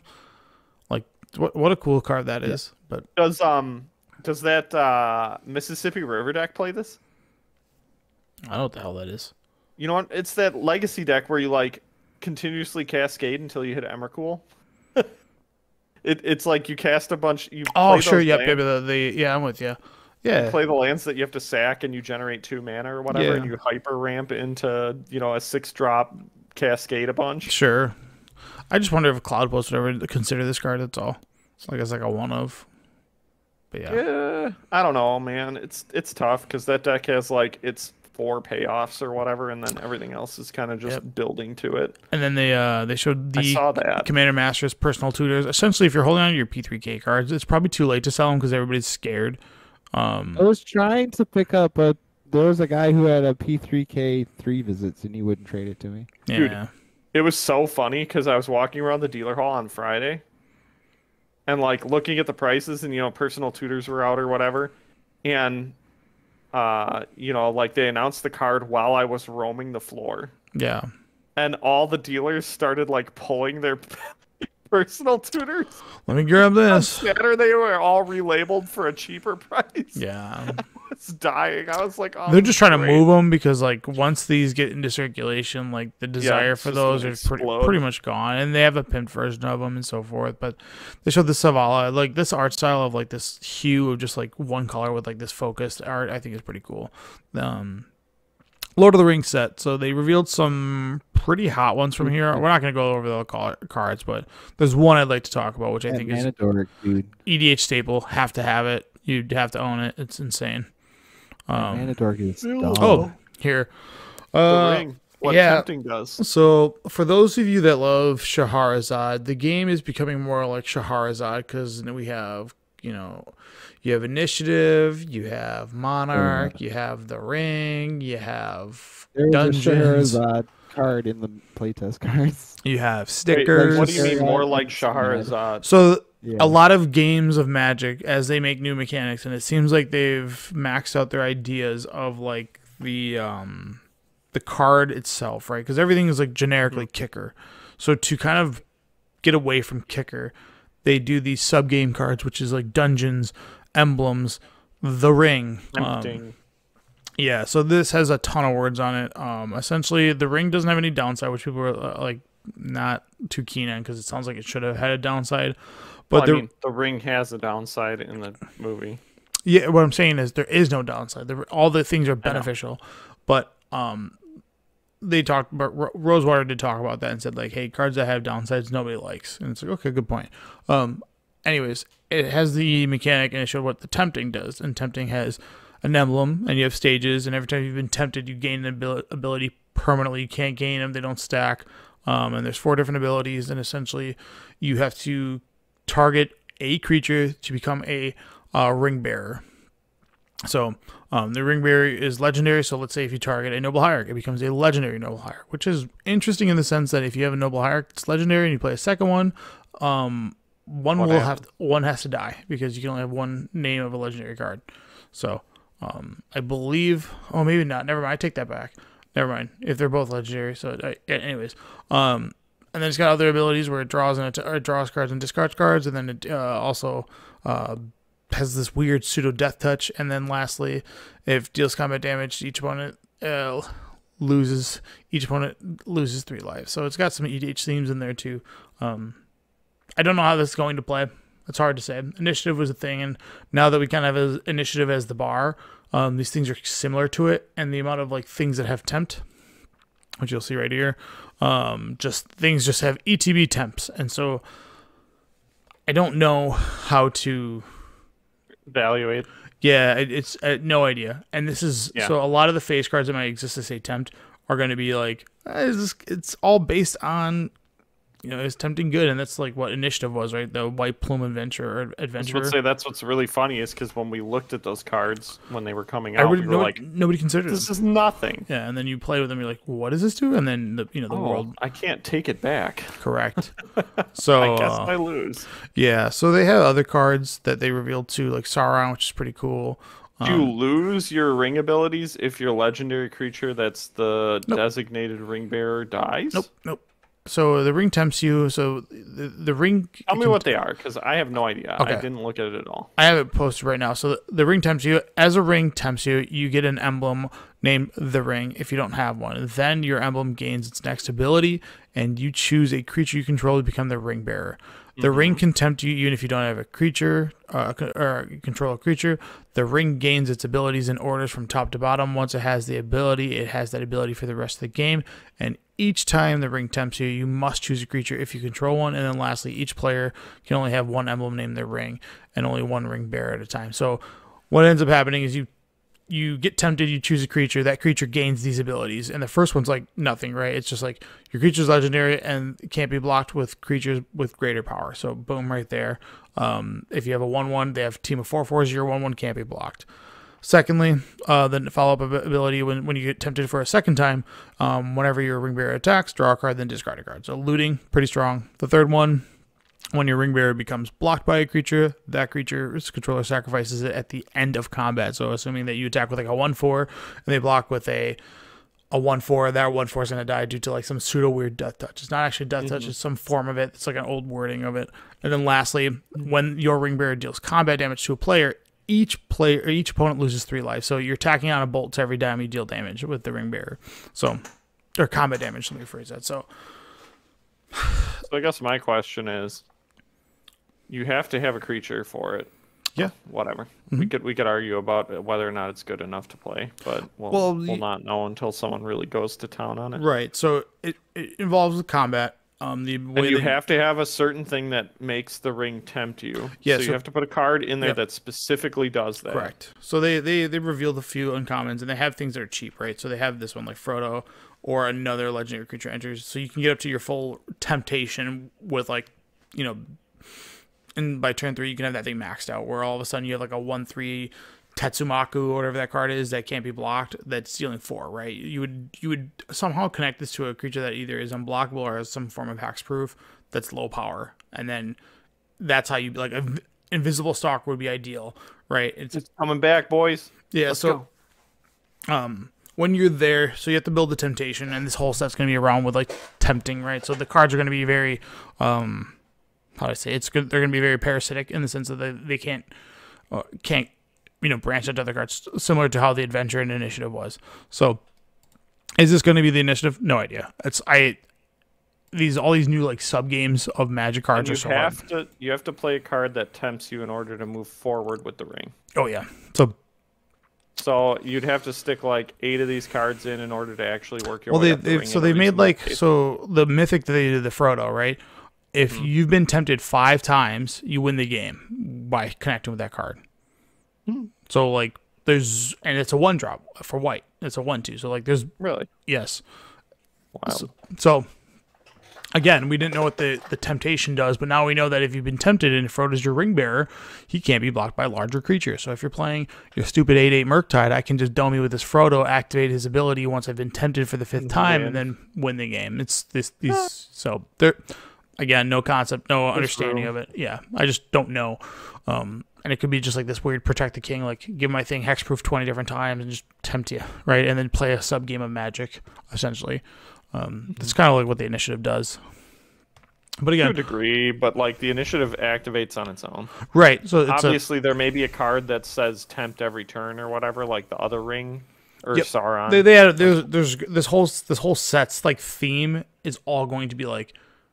Not all, but maybe like 60 abilities. I would have to, or maybe 50 abilities are going to be dictated to tempting. And if 3 of those cards are good, that's a deck, right? Because the adventure deck was 12 cards that had initiative, and everything else just was like blah. And then piling it out as fast as possible, pairing it with the strongest cards that exist in this color pie. So, so Delighted Halfling. Yeah, this card's an EDH staple. You have to go get it. If you play green or EDH, it makes your legendary creatures 3 uncounterable Teferi. Who's ready? Turn 2. Leave because of Teferi. So turn 1 Delighted Halfling, turn 2 uncounterable Planeswalker. Here we go. Narset, you name it. So all those spell players. 1/2. Yeah, that's good. Good stats. Why? I don't know. Maybe they don't want Gutshot to be a thing. Or Spike Field Hazard. Yeah, man. It's card's good. Like I don't know if it's. It's only legal in Modern, Legacy, or Modern and Eternal format. So, like, is it going to be strong enough in Modern? Maybe. Like, how many 3-drop Planeswalkers exist, Yeah, I guess. I was thinking more like being able to cast Ren with no worry or something, but... It is. You can cast Ren with no worry. Just like, yeah, whatever, and I'll hold up mana to Thoughtseize you or whatever. It's not just targeted just towards legendaries. You can still just add a color to your mana pool. So, it's like, it's still just a strong mana dork. It's got great abilities, and for EDH your commander can't be countered, so nice. What's that stupid card? Iraio, cool deck. Yeah. All right, sounds like we need to unban Iraio and lastly they revealed these Doctor Who things. I'm going to say this, people got upset online a lot by Doctor Who. Why? I don't know. I have a buddy that like really likes Doctor Who, and he kind of like sighed or at it and like kind of like made a stuck his nose up at it like. Why? I don't know. I think people are just like, Okay. leave the IP alone. Leave it. Because it's a set. It's not just a commander deck. It's because there's collector boosters of this. So people are Oh, like, it is a set. yeah. So people are Oh. like, this is bull crap. Don't ruin my immersion. Blah, blah, blah, blah, blah. So anyways, get over it. This is the world of Magic. They're going to grab any IP and slap it on there to then draw a bigger audience. And then we have to deal with the ramifications. So whatever cards are awesome. I will say this. All 4 decks are blue. They did not miss enough. Yeah, so a lot of blue mages Big gonna brain fight. doctor. I don't know anything about this fandom. I know they have things called the TARDIS, which did reveal the isle or lands that had TARDIS Figure on the card on them. inside. Yeah. So. All right, Josh, this is your favorite section. Dun dun dun. Play cue music. Dun dun. Some of it is fine. Some of it It's is short. Dice removal. Dice removal, guys. It's completely fair because Some of them are just like, ugh. You're a baby. Josh had some good ones, so I liked what he was able to provide. So, dice removal. We're running it back. Wrath of God, just blue Wrath of God, but Wrath of God. That Yeah. one was hilarious. that one made dude. me laugh. So, Yeah, blue. we're- Go Are on. you on the stream? I don't see it in here, but I think am I not sharing my am I not sharing my screen with you? I think I am. Nope, no, you're it was not. Your desktop. You're doing it wrong, bud. Oh, well, my bad, boys. So this whole time I've just been talking, and you guys have been able to see. My bad. Had up your You've had up your OBS, and I could see it most. Right. So Wrath God, blue 2 for sorcery. Each creature becomes a 0/0 blue fish creature until end of turn, and then draw a card. So Wrath God that draws a card. Essentially, they don't have 1/1 counters. This is this is icing on the cake. The draw card is my favorite part. Well, yeah, it's a blue, so you gotta add the draw card always. All right, that one gave me a chuckle. Draconic Library. So this is like a variant of Sylvan Library, but just like no drawback, right? Yeah, You- because if it was just like if get it to just draw 3 locked cards your every turn. cards away, So your cards stay exiled if you don't cast them. Sure, but you don't have to pay life for those cards. You don't have to pay 8 life to keep those 2 cards. There's no Yeah, life. There's no way better. drawback. You just go, okay. Draconic Library, 1 in red for enchantment. At the beginning of your draw step, draw 2 additional cards. When you do, choose 2 of those cards. Those cards that they were drawn. it does say cast. Yeah, you You may cannot cast. play lands. Who cares? It's I- drawing 3 can't cards play a Red green turn. lands. Cards In red don't. green lands, I would play Sylvan over this. Okay, 'Cause whatever. I wouldn't want to lose. I wouldn't want to lose my utility lands. I guess. So you're gonna okay, whatever. The lands deck gets to still play Sylvan, but every other deck just gets to draw Yeah. 3 cards for 2 mana every turn. Come on, Yeah. dude. Oh, Dude, ever heard imagine of, if blue red had this card. dude, put this in 8 cast. I'll play multiple Lotus Petals every turn. Come on, dude. What is this? There's no downside to this card. Like, yes, you don't get to play lands, but who cares? Anyways, cards overpowered. There's not done well. busted. Not thematic. There's no life loss to every card. It should be every time you Right. cast a card from exile, you lose 4 life. So, and This they, card's busted. yeah, just try again by extended shocks. Red. Whenever you cast extended shots, it deals 2 damage or 1 damage to any target, and then it does 1 damage. So it's like a fork bolt, but you get 1 on a cast trigger, which I thought was Instant speed fork. Bro. yeah. Gotcha. It's just like the Yeah, this weirdest card's wording. This card's busted. Yeah, From with one way or another, you will take it. What is that wording? I love it. I love the flavor text. When they add it, more power to them. All right, what do we got else? Grabboss Hammer. Okay, so I don't know if you posted this card, but This one. okay, so This I one was not me. all right, so this is X for a legendary artifact equipment. Equipped creature gets trample and +X, where X is the total amount of mana spent to cast a spell. If X is greater than 10, equipped creature gains indestructible. Equip X, where X is equal to half the total amount of mana spent to cast a spell rounded up. There's no indication of counters on I here. was about to say, it should have just said that it comes in with X counters and do then things it's with plus- counters. Yeah, they're Like, just missing the word You counters. just gotta write down. I mean, I guess we did a conspiracy where you like wrote down like I drafted Garbage Fire at 12, so I mean- like, this is 12 damage. This isn't that crazy, right? Nah, it's just the The rules fact issue that with it it. doesn't have any counters. Yeah, no way to Yeah. identify like 4 turns have passed. How much mana did you spend to this? I spent 6. No, you spend Oh, 4. yeah? Yeah. I mean, you would just put counters on it anyways, but Yeah. pretty medium a thing. All right. And Infinite Lightning Bolt. All right. Red, legendary instant. Infinite Lightning Bolt deals 3 damage to any target. Copy it for each red instant in your graveyard. That the copy loses Excuse me? legendary, then exile your graveyard. So if you cast Is this card, this not a 6 mana spell? this is a red spell. 1 mana. To also the other copies Basically need to kill anyone. yeah. So if you like traumatize yourself, mill yourself 20, and then guess this, you just What does this card even do?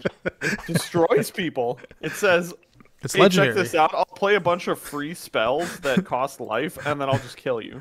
Yeah. So again, it's Infinite Lightning Bolt deals 3 damage to any target. Copy it for each red instant in your graveyard. Then Could you imagine the copies what lose this would be legendaries. like?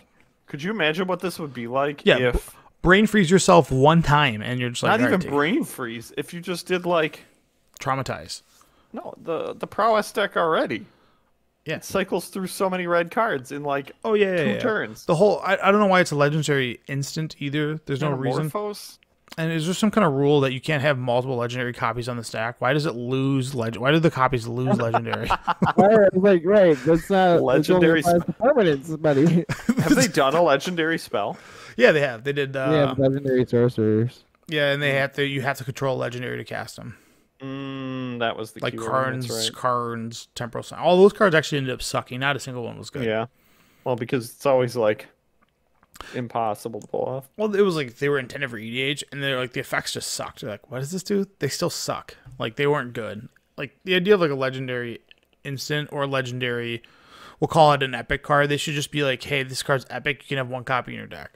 You know, and then it just like it's like they could reprint Lightning Bolt into Standard if they made like a Lightning Bolt that was epic, where you can only have 1 copy of it. That way, it's like you don't see it as often. But Maybe anyways. this guy misunderstood the legend rule.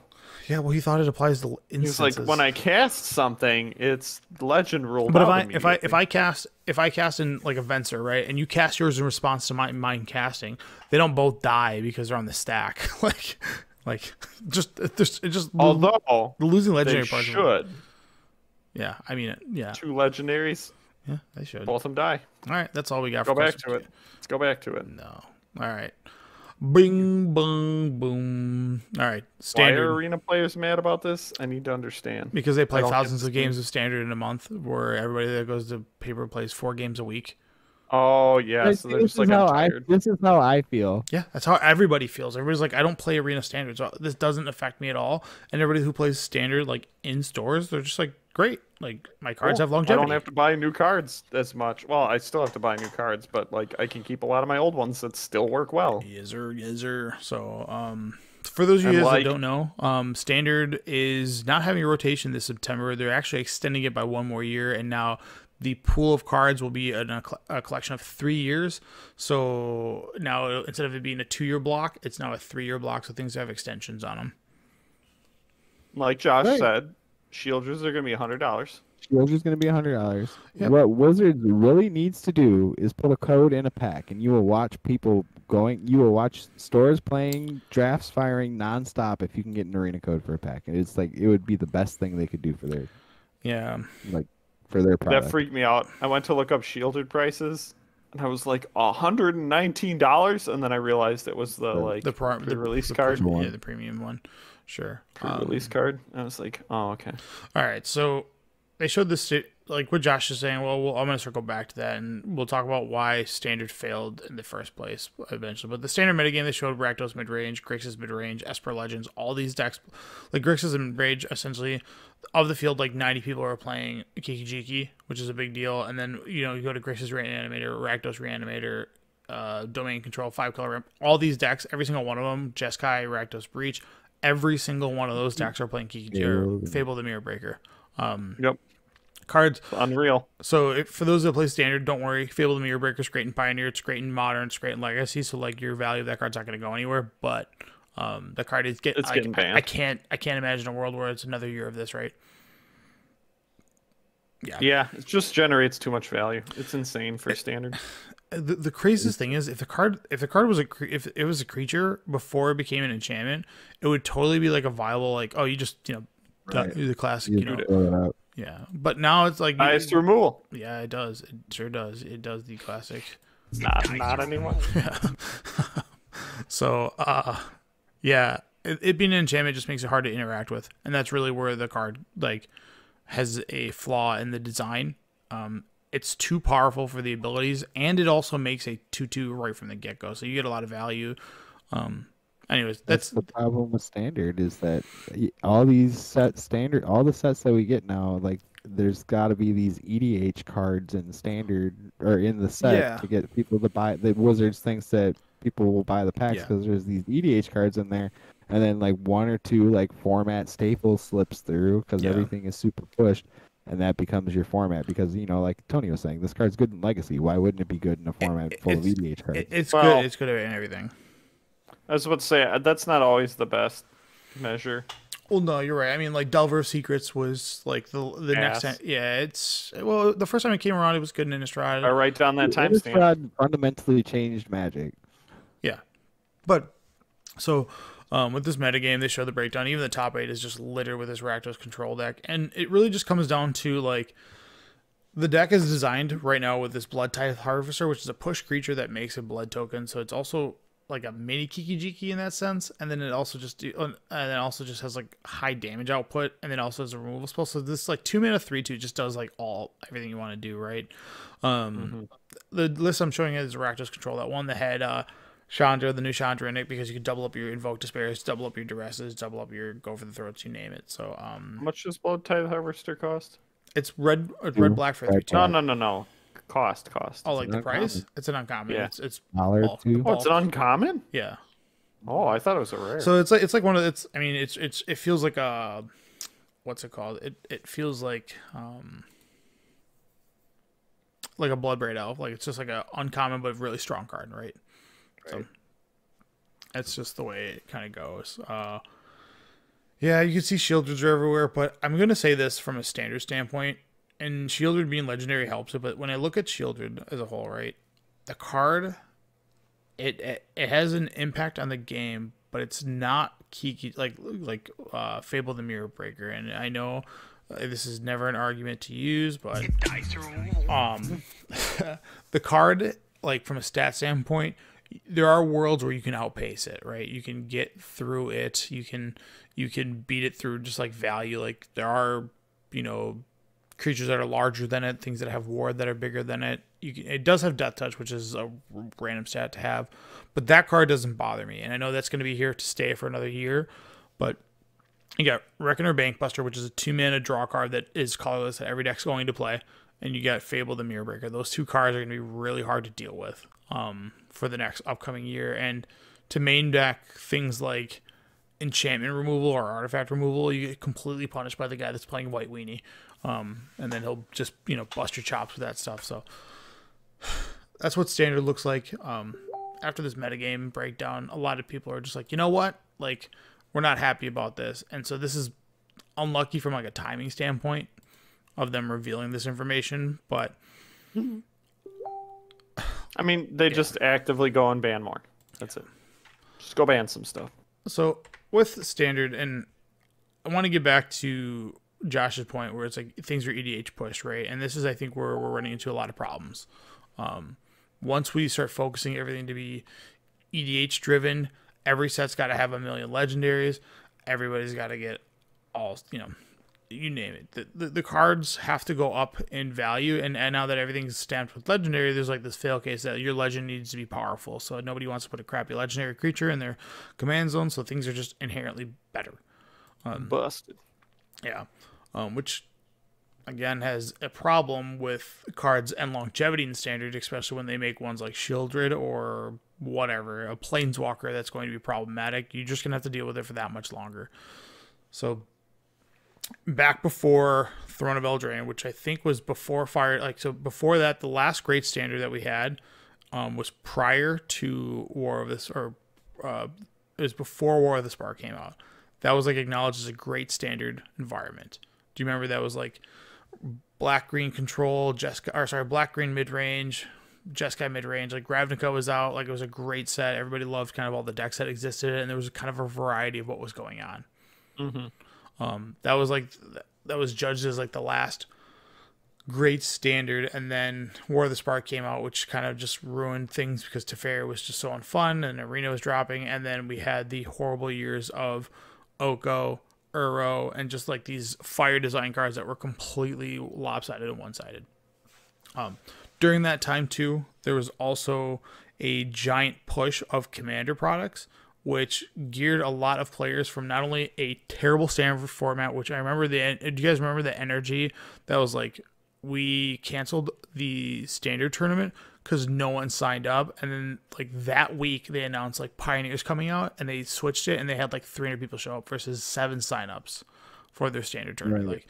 Like that is unbelievable. Even that Jace at its worst, like people were going to 200 tournament Jaces, even though they knew they were going to play 9 rounds of Jace mirror matches. No one wanted to play Oko mirror matches. Everybody was like, screw this. I'm not playing this format. That's how like stupid it was. So Standard took another hit there. And then lastly, the product of Arena. Arena is going to make Standard a format that is solved within days versus months. And it's just the way that the information train rolls out. And like MTGO still exists. And it was still a thing that would do that.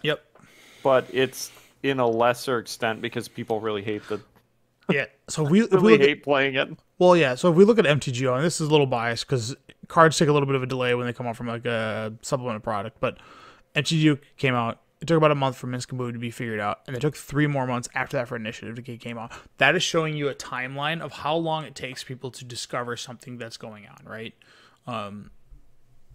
Arena, the sheer volume of games that are played, more games got played today than probably all of 2012. Like every standard match that existed in 2012 got outbeat, or probably got more games played of standard today than all those games, and I mean by like players worldwide. And it sounds like a crazy thing to say, but when you assign everybody 4 games of standard, the majority of people, to a Friday night, versus literally people playing 50 plus games a day at a volume of millions, that's just the way it is. Like, and standard has an issue where we want games to be fresh, and we have our formats that are stale, which are modern, and you can argue Legacy and Pioneer. Those are the formats that we build a deck that we're going to keep for the rest of our lives. Standard is ever changing, but once it is solved, you're stuck with that standard for a very long time. And one of the things about standard was innovation and all that, and that is all out the window. That's all gone. There is really none of it. That doesn't exist anymore. So standard took another blow there. So a lot of this like pushback was, well, we should rotate standard more often and do more of that. And realistically, they haven't finished the announcement. They said there was more to come. And I don't know why they're holding back on it, because whatever this news was of extending 3 years had kind of a bad take with a lot of people. They're like, I don't like this because I'm... More to come. Boom. Kiki bang. Yeah, exactly. Eat it, nerds. Yeah, so what I'm wanting... Hurry down bottom. Yeah, what I'm wanting from Standard, and this is me, is to rein back the power. We have our Commander supplementary products. Keep that stuff there. We have Commander decks that come out with every set. Put your juiced up Commanders in there, but keep Standard the way it is. And the best way to do that, and I think Josh, you said this, would be to put, if you want people to buy draft product, put the code in there, dude. Put the code in there. Specifically, and you will sell so much product. Yeah, so will spend it needs to be so much. It needs to be specifically draft boosters. If it's set boosters, and the set boosters have their draw because it's like the cheap version of like pimp and stuff. You get the commander cards. Yep. And then lastly, the collector boosters are like, hey, I just want the coolest, shiniest things. Also, lottery tickets are put in there. Great. Standard draft boosters is where this needs to be at. This will incentivize stores FNMs to not only just fire drafts like you said. Dude. Oh my god. It would drafts would fire like crazy, and then people's draft chaff would translate to people playing standard games. Right. So 100%. And like even then, like you win your draft with your red green, aggro deck, and you're like, you know what? This is 40 cards. I just got to add 20 cards, and I can play standard next week. Correct. And maybe that's where standard needs to go. I did some lightning bolts, Yeah. And then they announced that alchemy is still going to be a thing, but alchemy's got a 2-year rotation, so I don't know what the hell's going on with that, Great. but Let's be confusing with rotation. like, come on, dude. Just it's a failed product. Drop it. Move on. Right. Anyways, Right. I want to play standard. I do, but for as long as it exists on Arena, the format is going to be there's no spice, right? Do you guys? I mean, I know I talked the heydays of like Zendikar standard, where it's like, dude, remember that first time that you had your Jund deck or whatever deck that you were playing, and someone brought Boros Landfall, and you were like, what the hell is this deck? And they just smashed you. You just didn't know what they were doing, and they smashed you with it. Like, it's not a thing. It just isn't. Like, if you look at FNM if you look at arena data for more than like an hour, you'll have that entire format solved of every single deck that's good. We are the kind of people who do that. There are people who do not go and look up all that stuff. Right. And then they go to FNM and they go, oh, wow, that card's way good. I'm going to go try that in my deck and mix up their deck or whatever. Yeah. And there's a lot less of those people because of the use of the internet nowadays. Yeah. But they still exist. I think there are people who are like, well, you know, I have what I have and I'm not going to spend a bunch of money. So I'm just going to, oh, wow, that's a really cool uncommon. I'm going to go pick up those uncommons because they got the cash for it and play it. Bloodhive Harvester. Oh, sweet. That card's really good. So this sounds bizarre, but for a healthy standard to be your premier cards, and it's going to sound bizarre, they need to be at uncommon, meaning like cards like Mana Leak, cards like Bloodbraid Elf, things that exist in that nature.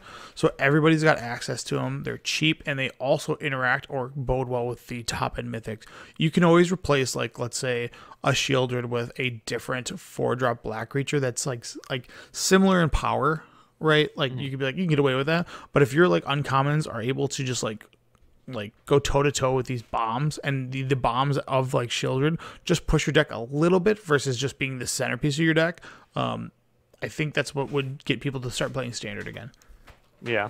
Because, you know, go talk to, like, what did you pay for Shieldred? Did you need 3 of them? Like $61 a piece. Yeah, so. Yeah, 70-ish. 61, but yeah 70. Yeah. I also think the tinfoil hat theory, or why they did this, is they want to keep mana bases strong and standard without having to constantly print brand new mana bases all the time. Mm-hmm. So, like, we get the triumphs for another year. That's a good thing. Like, I'm fine with that. And a core set should be, this is, again, an opinion I have, I think core sets should be reintroduced, but they're purely reprints of things that are rotating in the next block. So let's say the core set for next year is purely reprints from the set that's being rotated out. So people that are starting to play standard in that time frame don't have to go buy $80 Shieldreds or $50 Kiki-Jikis, whatever it may be, just to get their foot. There's no waiting period. You can go, oh, the core set came out and it's got all the hot cards that you'll need, and it's great for everybody. It puts more in circulation, gets more, you know, those are the people that didn't have access to them, and, you know, put the lottery into a core set. You know, that's what I would want. We should hear what Jeff has to say about his experience since he just got here. Is he here? No, Hey, what's up? I have to bounce. It's by Josh. Good night, everyone. Yeah, I'm gonna go to the bathroom real quick while he talks a little bit. What am I talking about? I want to squeeze you in secretly. But your con experience. Your con experience. But we just went over like standard and its flaws. So I kind of heard what you were talking about. I would like to state that I think Wizards heard everyone complain about the 2 major things about standard, which were rotation and then price. So I feel like they heard rotation. We're like, all right, we'll just add another year, but that doesn't change anything about price. Yeah. Like, if anything, it makes it more expensive because these sets aren't going to be printed the whole time they're in standard. Sure. Like, Shieldreds are only being printed right now because I don't even think Dominaria United's still being printed, but All Will Be One is, and they're in the collector boosters of that. Sure. I mean, the collector boosters are whatever. Like, they're hard to get there, right? Yeah. I don't know. I think you're gonna see a ban of at least Kiki-Jiki within the next 2 weeks. Oh, dude, that's. If they don't ban Kiki-Jiki, they would need a significant reason to be like, you're not actually, nobody's buying boosters anymore of Fable or of Kamigawa, right? So what are we doing here? Probably not. it would be a weird thing for them not to like want to go ban. But I think it needs to happen within the next week. Otherwise, what you're gonna get is you remember when what was that card that got emergency banned and a bunch of online stores gave refunds because it happened. It was like supposed to get banned. It didn't get banned like with the normal banned announcement, and then the week later they did an emergency ban. Are you And I talking forgot. about? Are you talking about like Memory Jar that era? Or are you talking like No, it was within the last like 5 years, I want to say. It the last Do not emergency? remember. The last emergency ban they had was Oko, and they Wizards waited to ban until the next set came out to ban it. So you had, well, sorry, let me take that back. They actually banned it during Thrones, like the duration of Throne. That was the last emergency ban that we had. maybe it wasn't Oka. Maybe it was before Oka. I know. I want to say it was before COVID at least, and because the last thing I remember before COVID was right when COVID hit, they banned Once Upon a Time. That happened like right before the stay-at-home order. Okay, sure. So that might have been it. But Then Oka that- Oka had to be banned before then. Sure. Yeah. Okay. But if they don't ban Kiki Jiki like this week or next week, you're gonna get people that are gonna pick them up, and if they decide to buy them, then you're gonna get a lot of really upset people, and that's not gonna make people stay in standard. Yeah. Well, that's going to be a conversation that they have with Standard forever. And aggressive bannings are just going to make people upset. And maybe they need to do like a temporary banning where it's like what they do is we ban it, the next set comes out, we have a preliminary period where it's legal for 2 weeks. We see how it plays out. If it doesn't work well, we keep it on the ban list. If not, we take it off. You know, that way people can hold on to these cards and bring them out every now and then. Give me 2 seconds here so I can close this office door. Yeah. Why are you gonna say a bunch of nasty shit? Yeah. Say something nasty. Better to me. beep it out. Yeah. Big wings. didn't- Big jeans. I didn't actually expect to make it back in time, but I saw you guys started pretty late. Yeah, it was farts. So far as con, we got there Friday night. We weren't able to get into the hall because we got there later. Jeff was able to, but we weren't. So we played some EDH in the hotel lobby bar with like a bunch of people. There was probably like 30 or 40 Magic players easily just in that bar, like playing and drinking, which was a lot of fun until we went back to our hotel room and there was a big pool of blood on the ground outside the elevators because some old dude fell. But Is that what it was? yeah, so Gnarly. apparently he was super drunk, got out of the elevator, stumbled and cracked his head open. Oh, that's pretty cool. Yeah. So Saturday, got up really early because I couldn't sleep because someone was snoring really loud in their room. Like how Josh was trying to play around that fact. Oh no, I'll Josh snoring really Antonio bad? knows no, Josh doesn't snore. He just farts a lot. So Saturday we got there in the morning, did a bunch of walking around, went up to a dealer. I had like a big stack of cards I just wanted to like get rid of that were like taking up space. Yeah. And it paid for my hotel room, so that was perfect. I handed that to JB. I ended up doing the Grand Melee. Yep. And when I sat down, they told us that last man standing got 4,000 tickets. Not to mention you got 400 for being in it and 400 for each person you took out. So I was like, I'm playing for the long game. So I pillow forted like the entire time. I like, rarely attacked the person next to me until he was like starting to like dwindle down, and then I took him out. Sure. Did you build a big enough deck? 61 cards. Nice.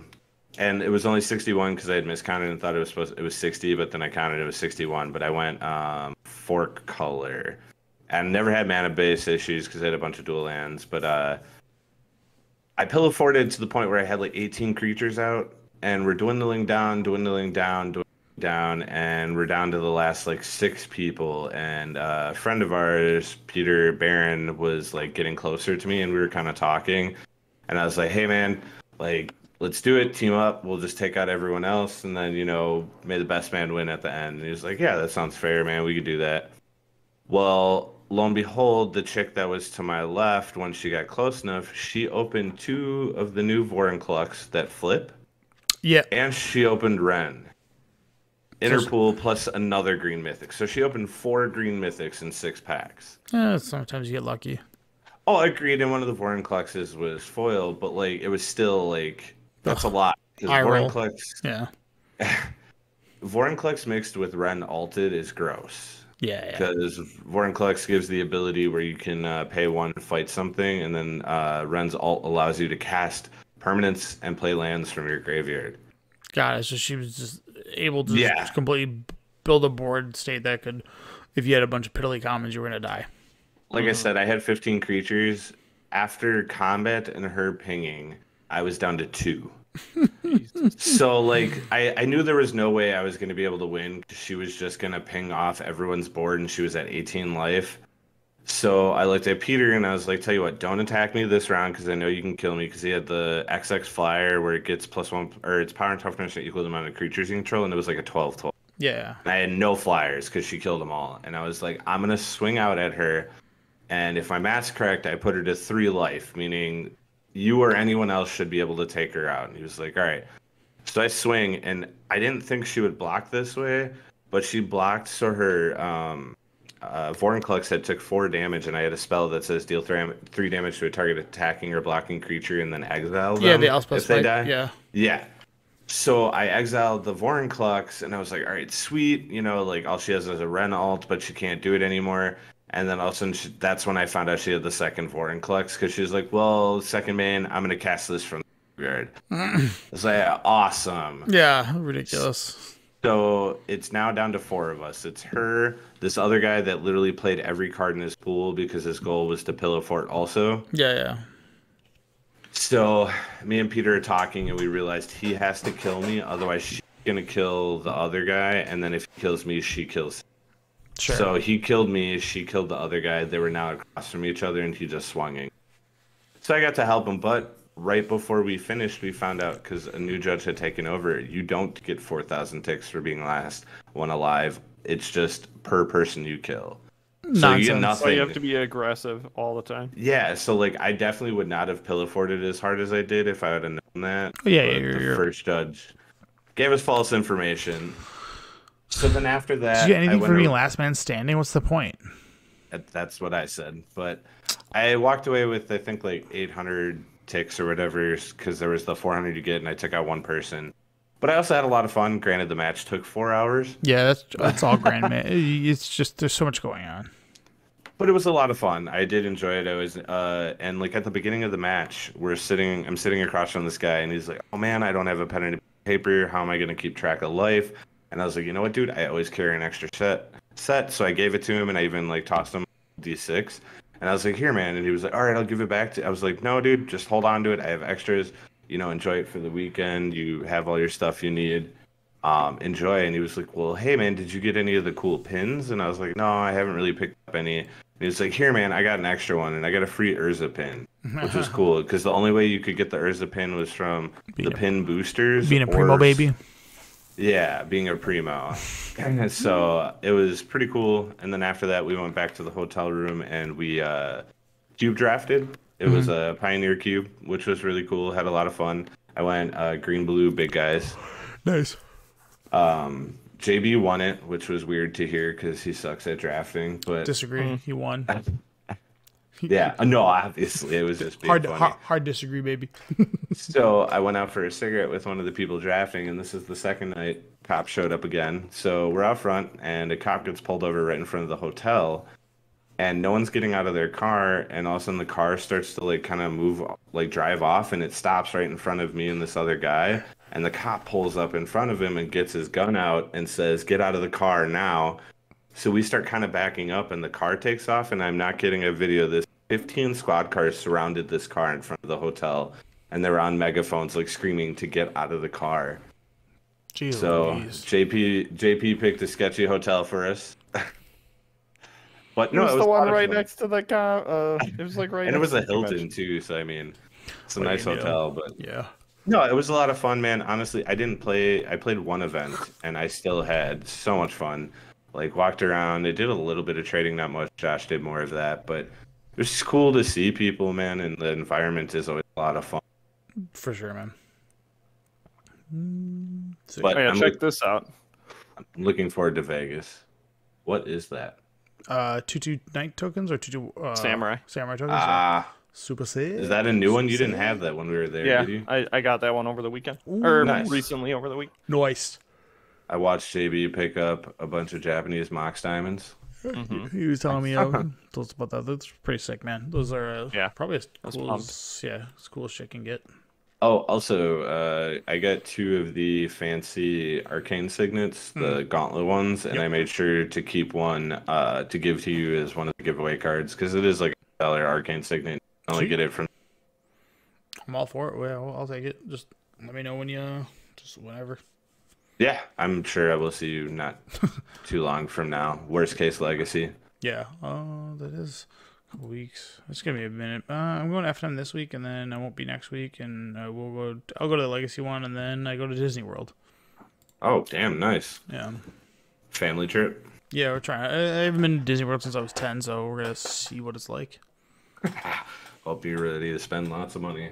Yeah, I got lots of it, so That's fair. I got money to I would never spend. deny it. This deck list you have on the screen, by the way, Yeah. after I saw the top 8 and heard about the 3-year, I went on Arena this deck list because I was like, well, I'm going to need Kikijikis and Shieldreds now. I can't avoid it forever. I have lost once since playing this deck, and it was the mirror match. This deck is disgusting. It's It's super good. It's streamlined. It has all your bases covered. You have early threats. You have late game and inevitability with both Fable, and then also you have regular Bankbuster to get card advantage. And then lastly, you have Shielders as like you want to play Kiki-Jiki 2? Well, it's going to cost you 6 life to do the chapter. So you're going to do your draw step, which will take 2, and then discard 2 and draw 2. So yeah. Oh, and not to mention the combination of Chandra with Light Up the Night is gross. Yeah, that one's a really sick one. The old like double 1/2, like I'll just do 15 year, or sorry, it has to be it's like 14, 16 year phase, or double invoke despair. It's the deck is as streamlined as it's going to be. The mana base is like as tight as it's going to be. I don't know why you'd go into like Grixis or anything because you don't get anything. Counter spells, that's strictly it. Yeah, but like again, you have to play a tap mana base. You got to play those Triomes, man. Like I would just want all my lands coming You're up just one once. step behind all the time. Yeah, I guess that's true. I think they don't actually. I don't think they maybe play one Triome. I think I would assume they play more, or they might just do the double of the haunted, like the haunted ridge, and then the red, the other variant of it, because I think they have all 10 of them, or sorry, all 10 the soul cycle. Again, I haven't played standard. I don't know. Like the last time I was playing that mono blue deck, and it was still like it looks similar to this list here, but Go for the Throat coming out in Brothers War really made this deck better, because then all the people that aren't playing artifacts just have this like free way to get out of there. And then lastly, yeah, you have the Chandra, kind of the icing on the cake here, and the deck is just really streamlined. Like it feels really gross to go first, to watch your opponent on turn 3 play Kiki-Jiki, and your turn 4 is Shieldred, and opponent have to like figure out, like, do I go for the throat and not play anything this turn, or do I take the 6 damage and then deal? So I know I talked about getting rid of the die roll, which has been a big point of conversation, because it's so impactful for game 1, and then if you win at game 1, you lose game 2, you get the die roll twice, your opponent having it once. So I haven't idea that's not fully formed yet. It's just what I texted earlier in our group chat. It was just like to eliminate. So like with like the game of chess, right? You're equal the amount of times white as you are black throughout the chess tournament. Like, so you have the advantage and you don't have it. So it's always equal, right? And a lot of chess games end in draws, and it doesn't stop from the people that get to the top, because people that get to the top are just the best of the best, whatever you want to call it. So like draws don't happen to those people. But again, draws do happen. Like a normal record of like the top chess players, like 3 wins, 5 draws. Like that's just what it is. It's just that's how games of chess are played. And then also if there's a time constraint, then people win through timing the other opponent out. So that's also like when they do like blitz and all that. So I can understand like where you're coming from. Yep. The only difference is like with chess, like obviously there are variables, but like it's not as Randomized, luck or random driven. Yep. Because I think if you did only do best of 2, I think there would be a lot of times you would end up with so many people tied for first, so many people tied for like other standings. So I don't think that. So and it would be okay to have that, because you'd have people raising to the top would be the people that have 5 wins and 3 draws, and then if the rest of the room all has 4 draws across the board, then you're fine there. But So the theory is you play 2 games of Magic versus 3. You're okay with the result being 1-1, but each player gets to be on the play once, and before the match starts, you get to look at each other's deck list and sideboard before the game starts. So essentially, you get to metagame against the other person right from the get-go, essentially eliminating game 1. I don't know. It's just an idea. It would shorten tournaments so you can make the Doesn't this go back to like how you were saying you feel you can't surprise people anymore with sideboard cards? There could be ways of doing that, right? Like you could leave the sideboard blind. You know what I mean? Like, and this goes into. But if they're looking at your deck list, they know it's coming. Well, there's a whole nother meta to this, whereas you could keep your win conditions in your sideboard and they can't see it. So you only get to see the deck list, not the sideboard list? Yes. Okay. You get to see their stock 60. So there would be some, like, here he's blue-red, whatever, and then you could, like, let's say you could hide 10-year win conditions or whatever maybe. The idea is not fully fleshed out. You might want to be able to reveal sideboards because then there's an advantage of, like, I went first, so game 1 I saw your sideboard cards, so in game 2 I know how but what you would do is you would sideboard, and then that list is locked for both games 1 and 2. You can't read sideboard in between the 2 games. It's just like, okay, well, I'm playing against this guy who's playing Grixis, and I have mono white, so I want to bring in like 6 cards that are not going to be good in the stock versus the stock list, but upgrade 6 other cards. And it's another world of like metaing. It's a whole different thing because there's like secrecy to it. Like you could have like a 15 card sideboard that is a transformational sideboard, and then your opponent brings in all this stuff, and you're like, well, actually, that's not my deck because I hid it all. That's where your hidden factor could be. And this is just again. Because the die roll, it's the die roll is so impactful, and like again, and we can do the days dongle. If you win the die roll and you have days in your deck, you're going to be probably doing way better. You're going to be heavily advantaged in that match. It doesn't seem like that because don't get me wrong, people do bad mulligans. There's a lot of random factors in the game, so forth. But just that alone, like it makes days that much sicker. Now, if you're on the draw with days, your deck got a lot worse because you are on the back foot the entire game, and you sometimes can't daze because you'll put yourself so far behind and so forth. And that is all dictated by a singular dice that you roll in the beginning of the game. How about another aspect? Instead of finding a way to eliminate the dice roll of benefit, is there a way we can make going second better? All the advantages would be too broken from a combo standpoint. So people have talked about this, like starting the game with a treasure token. Now that's too good. Yeah. Okay. Well, then what is that? Like we already give you the extra card. You have that, right?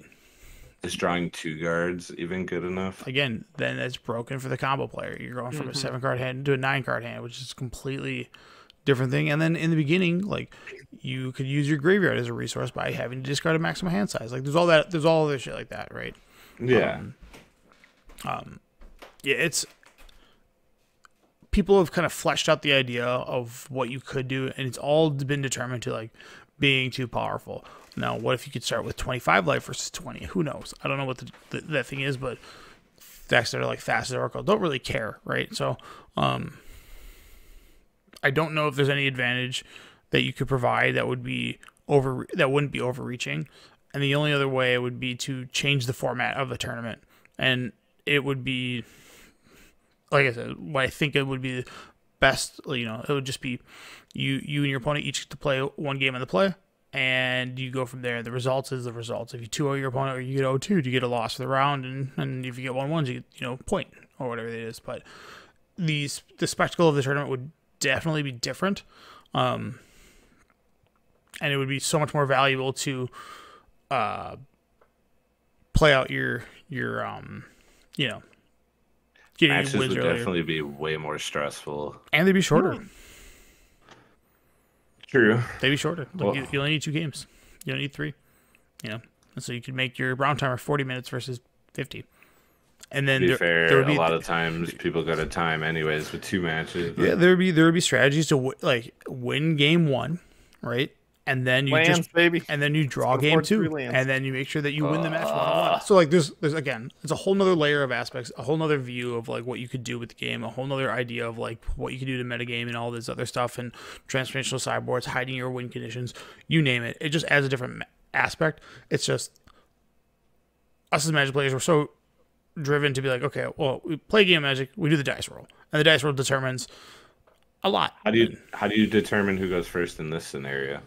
One person goes first game 1, and one person goes first game 2. That's it. Yeah, but don't you have a benefit? You still have a benefit by going first game 1. A small one. You get to see their like whatever. You get to play first, which is that's a big part of like what we're talking about with the dice roll. Like if you win the dice roll, you have a bigger chance of going first twice. You could do it where it's like, So I thought about this too. You would give everybody like tokens, and your token would be, you present it and you say, I want to go first. Like I want to be the guy that play first, right? You get X amount of tokens.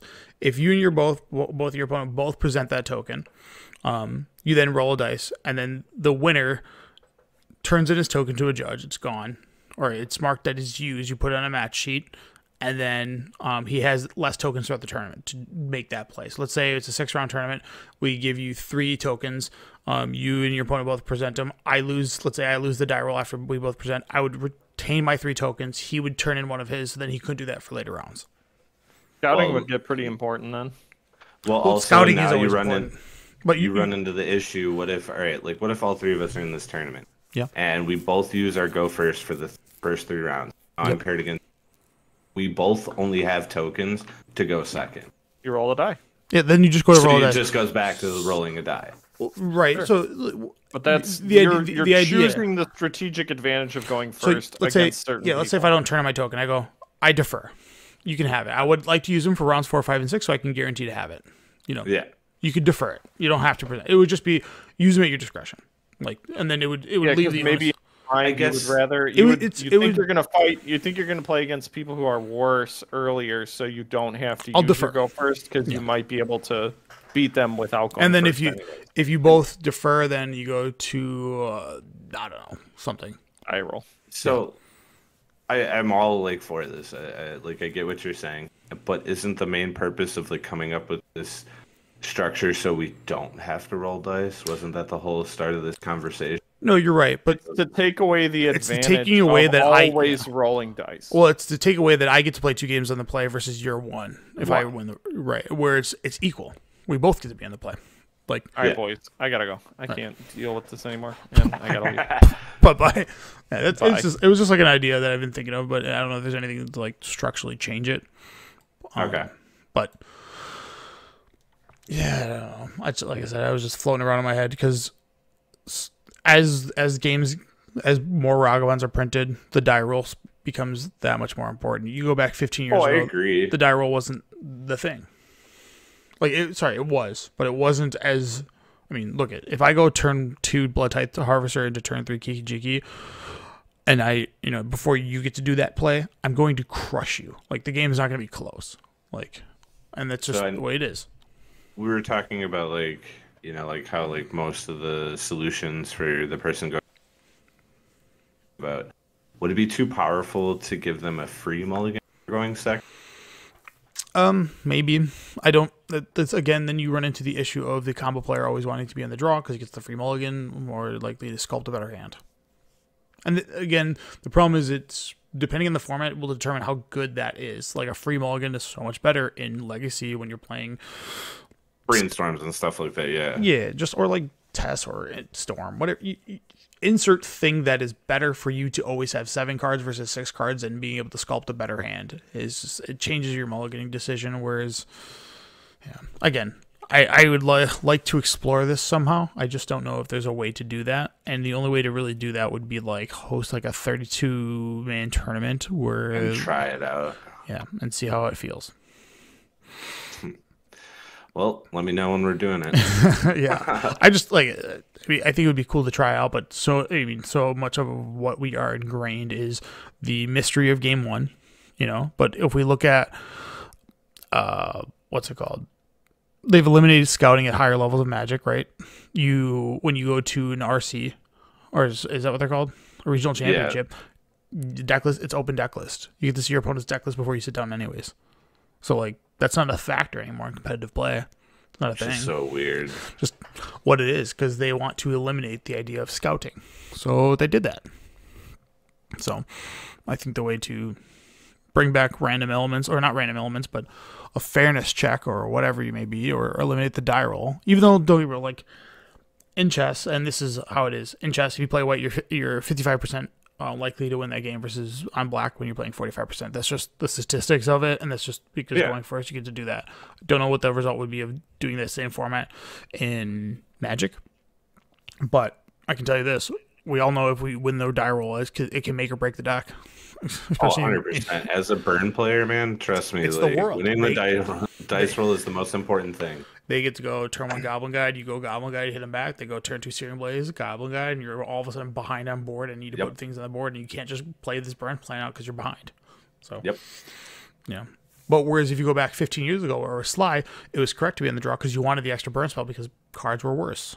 Like, it was actually like in the mirror match, you're like, I'll take the draw because I get 1 additional burn card to yours because there wasn't 15 variants of Lightning Bolt. There was Lightning Bolt, Shock, and Mog Fanatic. Well, like, if you even look back in Standard, like, I know you played in this time era, but when Blue-White Control was so popular that, like, they were running 51 cards and were offering to go second in most. You wanted the extra card, Celestial Colonies came to play tapped. Your Wall of Omens were drawing cards and blocking. You actively wanted to never miss a land drop. The name of the game was you miss land drop, lose. So, yes, there are times in Magic where that has been the advantage. But for modern formats like Modern, Legacy, it'll Pioneer, never happen in those. Those are gone now. That's unless you're Manaless Dredge, then you have to discard your first card of the turn. And everybody who knows that says, I will take the draw since it's free. And I don't think it's something we can ever get away from anymore unless they literally just, from here for the foreseeable future, stopped printing such busted 1-in drops. Yeah, that's not a thing. Like we're going to live in that world from an eternity. So that's just what Magic is now. Yeah, I think we're just gonna get to a point where if you're playing anything above a 3, even pushing a 4 drop, it's not. Yeah, I mean that's why cards like Delve, which like you look at Murktide, right? It's a 7 drop, but come on, let's be real, it's a 2 drop. It's a 2 drop. Same thing with the Elementals, like they're 4 and 5 drop. Most of the time, you're not paying that until it's late game. No, like it's funny because like Solitude is so good against Emrakul. It's like what? And it's like, well, yeah, because it comes into play and then it deals. It's like, oh, that's stupid. Yeah. It's not a spell that targets. Man, all right. That's all the energy I got in me, Jeff. Thanks for swinging in. Of course. I'm glad I made it home in time. Yeah, I'm glad you guys had fun. I don't know if you got to see my sweet picture. See if I could rewind this back. Oh, we talked about those, and let me see if I can go back. We talked about the ring. That thing was rough. Yeah, there's a lot with that. Oh my God, yes. Prove 100%. All right. It's a long cast. It's going to be a long episode. If you like long episodes.